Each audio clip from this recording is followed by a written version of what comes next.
Okay, for week 8, our final week in the Catholic Vision of the Good Company, we reach what I call a kind of a bridge topic to a second possible special topics course in the MBA program, where we're going to deal in that course with spirituality of leadership. Here, we're examining the issue of outstanding leaders in regards to their character. Now, the Havard book that you're reading is an excellent introduction to this topic.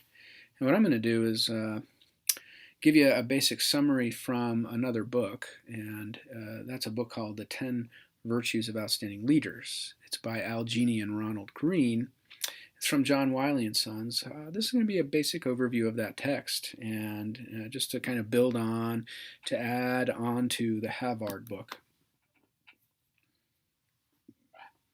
Now, the top 10 outstanding leadership virtues that are presented in this text, I have a backdrop, just a brief intro that is kind of the authors explaining that they gleaned their ideas from philosophy and history and from business teachings, and that they have a premise that an ethical character is going to enable a person, of course, to act with ethical responsibility towards others.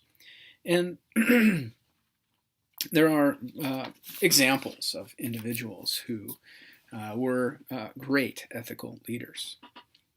Now, they exercise leadership in the interest of others, in the interest of the good, right? The authors here have an interesting definition saying that leadership is a power-laden, value-based, ethically driven relationship between leaders and followers who share a common vision and accomplish real changes that reflect their mutual purpose and goals.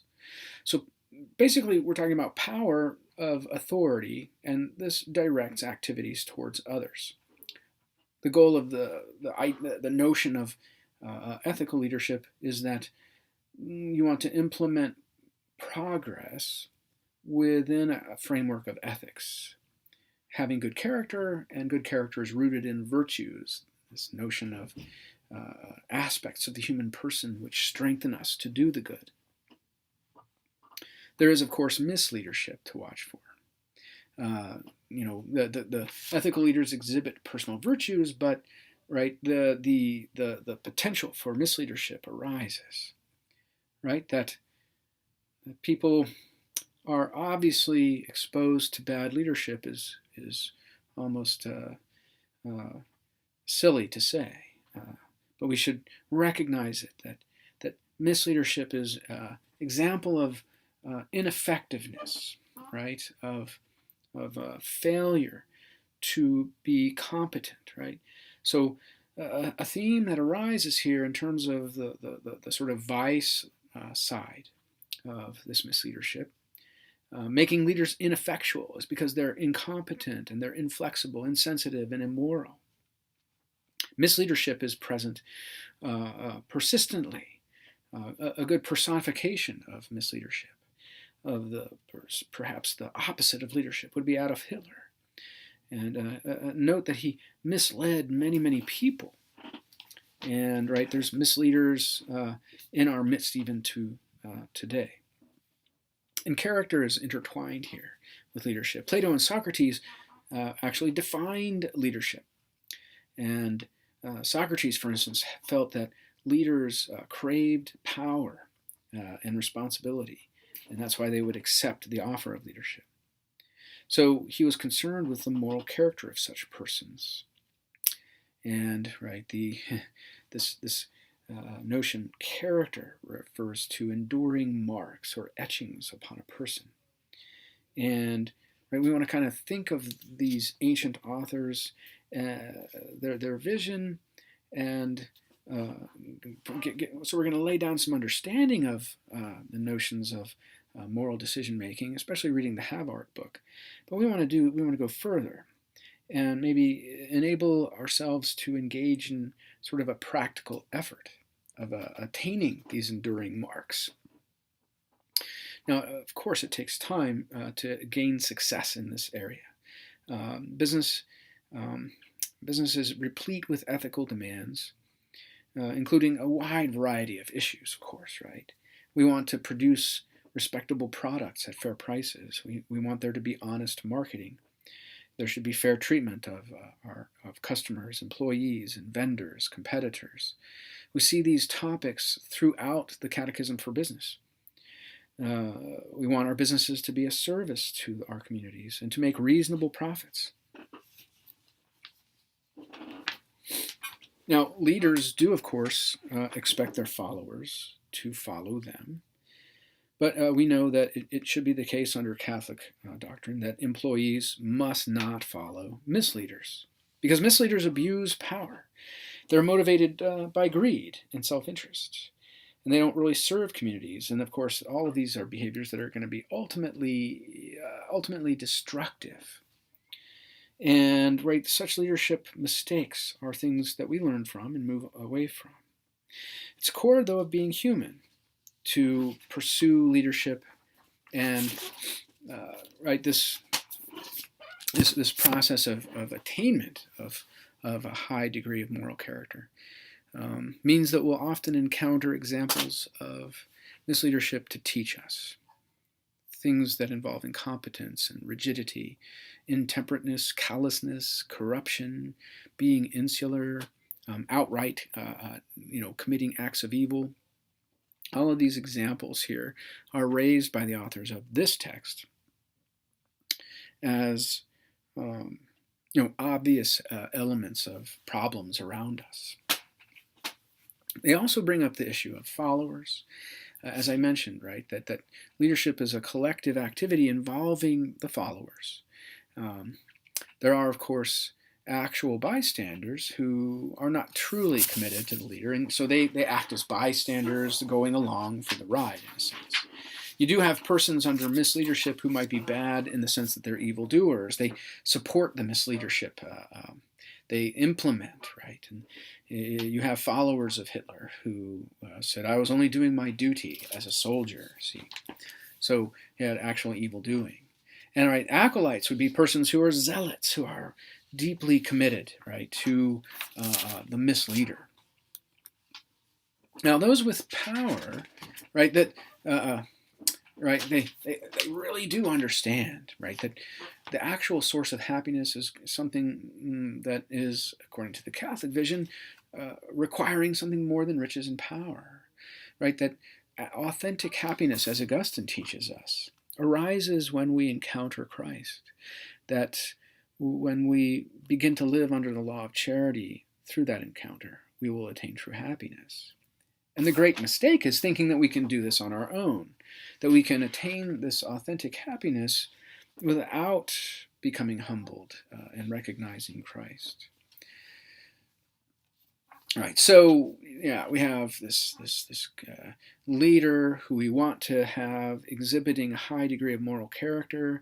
These are persons right in our midst who maybe will help to train others to become dutiful and responsible. They will demonstrate their particular qualities that will give rise to a better organizing, a better implementation, a better set of policies for business enterprise, a better kind of human resource situation, and so on. Treating people right is something that just doesn't simply happen. It requires that the leader act in a way that is possessive of a great deal of mastery, of self-restraint, of integrity, in essence. That this person is trustworthy and undivided is crucial. Now, remember, right, that one of the things that's very predominant in any business education is the quantitative side, the technical side. We call this the technique of the MBA. This is the easy stuff, right?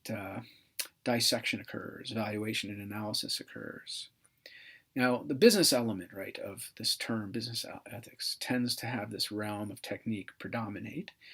And then the ethics side is where we draw in meaning and meth and purpose. The mythic vision of the person resides within this context. Now, business is easy to interpret. Ethics is much less precise. And so we're trying to lay a groundwork for increasing the capability of the manager to practice management, not only with a high degree of technique of evaluation analysis, but also this ability to create an ethical climate in their organization, to be true ethical leaders, to meet challenges. And we think this Havard text is an excellent introduction, acting as a bridge to the second elective course, which I'm fashioning in a kind of practical sense, maybe calling it the spiritual life of the business leader. Now, people, right, generally focus attention on the profit-making characteristic of business.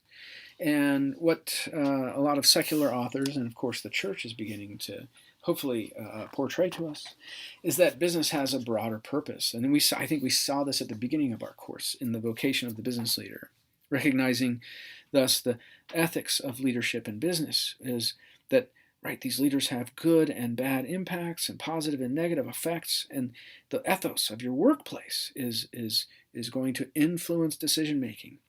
It's going to influence ethics in terms of followers who act in that enterprise environment.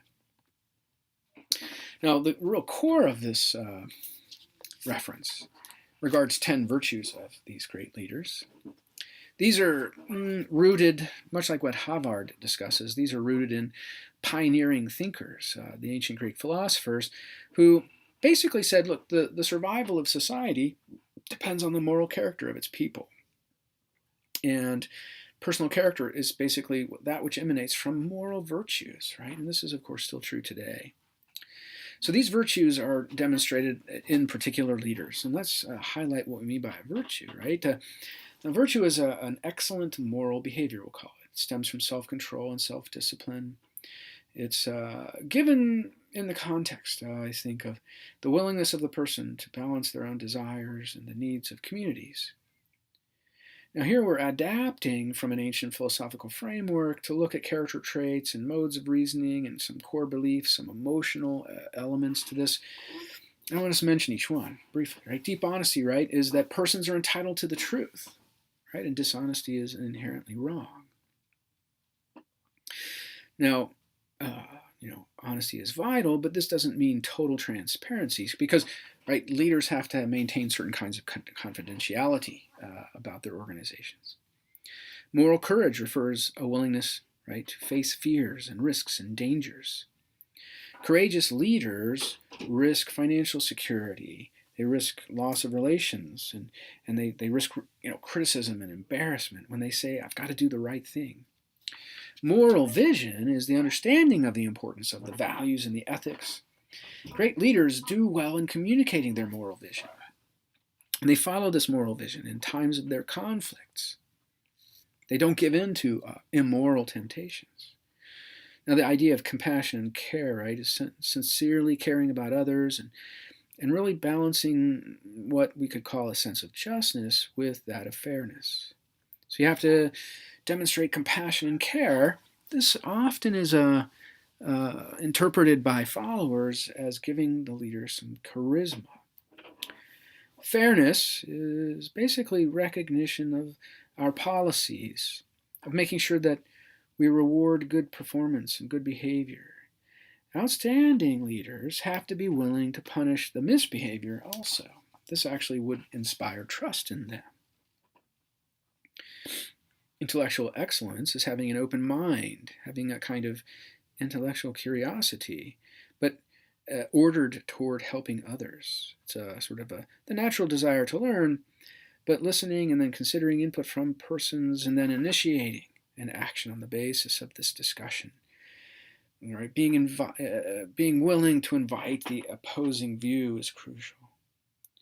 Creative thinking refers to understanding what has worked in the past, understanding that we need new ideas and methods when we face brand new problems, and that organizations have to work hard, and leaders here, one of their persistent actions in this regard is trying to get people to buy into the new.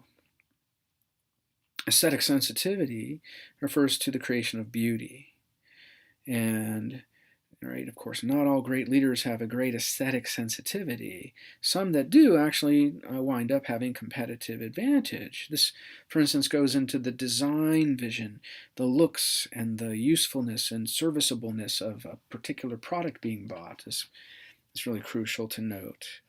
Good timing, of course, is knowing when to act. This goes to the notion within the see, judge, act cycle. Action has to be timed. Right? This kind of fits into the notion of moral courage. Good timing facilitates the other virtues, I guess we could say. And deep selflessness is that commitment to leading others that is really crucial. So what are the 10 leaders that are mentioned in this text regarding each of these virtues? In particular, see James Burke. He was CEO of Johnson & Johnson during the Tylenol poisoning crisis. Burke responded by sticking to the company credo. He saw his first responsibility as to all persons affected by the products and services of Johnson & Johnson. They were facing a great crisis. They had to save their brand. So they spent literally tens of millions of dollars to pull these extra strength Tylenol products completely off the market. Here we have an example of deep honesty, commitment in a sense to the actual credo, in light of the killing of 7 persons in the Chicago area when they ingested cyanide-laced Tylenol, acting in a way to quickly take the packages off the market, and then immediately working out a way to bottle up the Tylenol so that you had tamper-evident packaging. This is a crucial response. Burke basically accepted responsibility, and basically he did and said the right things. His ethical stand came at great expense in the short run, but saved the company in the long run. For an obvious example of moral courage, you can see this disclosed in the Team of Rivals movie and text about Lincoln. Abraham Lincoln, demonstrates moral courage in many ways. He would go to see his troops in battle, risk being shot. He would give conciliatory speeches that angered people on all sides. He believed in unity, he desired unity, and he would be confronted with anger. He appointed from very different parties and ideologies persons into his own cabinet because they were intelligent and qualified persons. Lincoln, believed all persons were equal, and he risked much to maintain this approach. Churchill, in regard to moral judgment and moral vision, is crucial. One of the greatest leaders of all with leadership skills. He understood, in fact, was prescient in his assessment of the threat Adolf Hitler posed. There was a Foreign Secretary, Edward Halifax, along with many English persons, who were far more concerned with communism, and they didn't see Hitler as a big deal. And Halifax and many had basically misjudged Hitler. Churchill was the only prime minister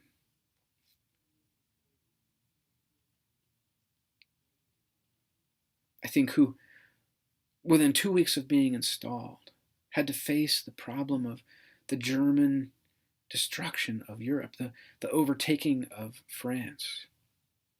And his government debated how to negotiate a peace, while Churchill insisted peace was not possible as long as the Germans controlled Europe. Churchill, attempting to avoid splintering his cabinet, worked hard, building up a sort of intellectual eloquence and excellence, physical courage, outstanding moral judgment, to keep himself in that strongly unified cabinet while clearly demonstrating that allowing the Germans to control Europe would ultimately just add to ongoing aggression by Hitler against the rest of the free world. In terms of compassion and care, you see a lot of this, I think, embodied in Oprah Winfrey. Very popular, of course, very successful. She has a big media empire. She's been cultivating this over many years. She does this in interesting ways. She tries to improve the lives of her followers. She has uplifting human interest stories. She has a strong role in education and literacy campaigning. She's a political advocate. She's philanthropic. She gives away things on her show. She shows that she cares for others and demonstrates great levels of compassion. Eisenhower on fairness, I think, is crucial. He does demonstrate moral judgment and moral courage, intellectual excellence, and compassion. He's really well known for his fairness. He would make rational, nonpartisan, factually based judgments. His ability to be fair was actually challenged at times by his close personal friend, George Patton. Patton had slapped a couple of soldiers, and Eisenhower responded in a kind of balanced way, offering a stern letter telling Patton that he had engaged in, intolerable behavior, and he urged Patton to apologize. See, fairness was kind of missing from Patton's list of virtues, but definitely exemplified in Eisenhower. When you go on to intellectual excellence, Roosevelt demonstrates excellence in leadership on the intellectual side, proceeding to develop the atomic bomb. This was a recommendation of Albert Einstein. You see, FDR, he had the education and the curiosity to listen and understand that nuclear physics was able to basically change the course of the war if they would invest time and effort. Hitler, not really quite as brilliant a leader, or we should call him a misleader, actually lacked intellectual curiosity and was not really open-minded to the reception of such ideas, especially from, call it, the Jewish physics of that day. Southwest Air, I think, is an interesting case study. The largest airline in the United States. And here we have creative thinking. It's profitable, has lower turnover in employees than others, ranks first in satisfaction and safety, constantly. Herb Kelleher deserves a lot of that credit. Their original objective there, I think, was to attract non-business travelers, right, to the flights, relying on low fares and not many amenities. That was a very creative stance to take in the age of the 60s and 70s when the airlines were working as they did. Southwest uses business and human resource practices that are very innovative. They put ahead of profits and shareholders and passengers, very high on their list is care for their employees.